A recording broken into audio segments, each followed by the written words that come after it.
although I grew up quite obsessed with the Land Before Time films, my memory of them is not that great.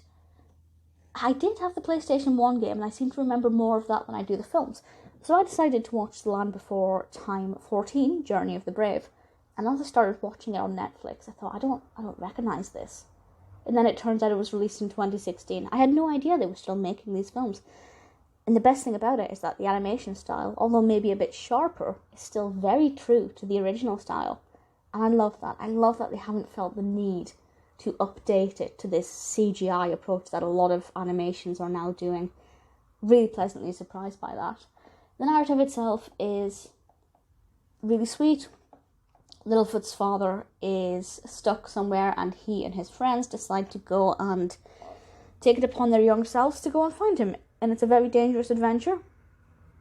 Partly all about friends sticking together, but partly about helping friends stick together, helping those you love, but also listening to the grown-ups around you, because if you don't, you might get yourself into some very sticky situations, which is usually, that last one, usually the main theme of every Land Before Time film, to my own recollection. It's lovely.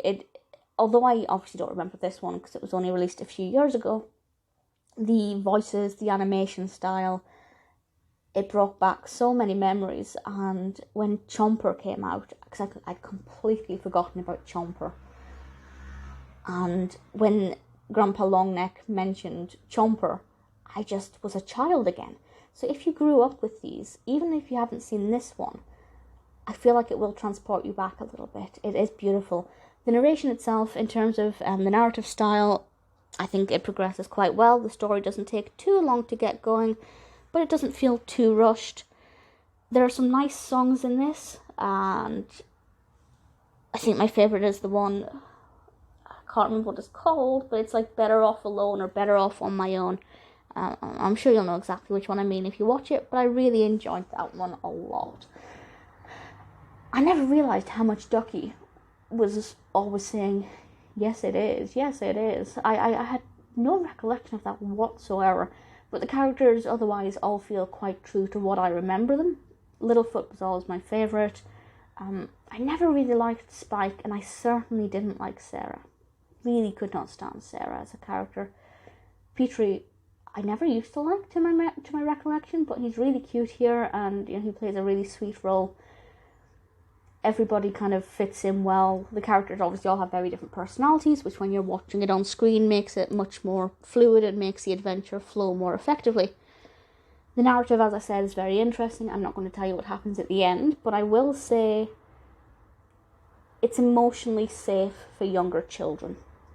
I don't think it will be too traumatizing unless they're particularly scared of dinosaurs.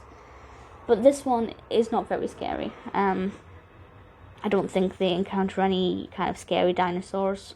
It's more the threat of the environment and this, to quote them, mountain shooting out rocks.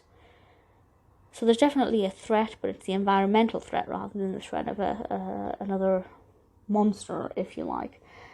It's sweet. It's really nice. Barry Bostwick actually voices Grandpa Longneck, which is something made me smile a little bit. Really like it. So pleased they haven't messed with the animation style. The narrative itself is really sweet. It works really well. It came to a natural conclusion. It didn't feel forced. The songs were in it at appropriate times. They didn't feel like they were trying to put too many songs in it. But at the same time, it didn't feel like there were so few that it was out of place. Characters all seem true to what I remember. Ultimately, I can't fault it. Land Before Time 14 may not be one from my childhood, but I think it'll now have a special place in my heart.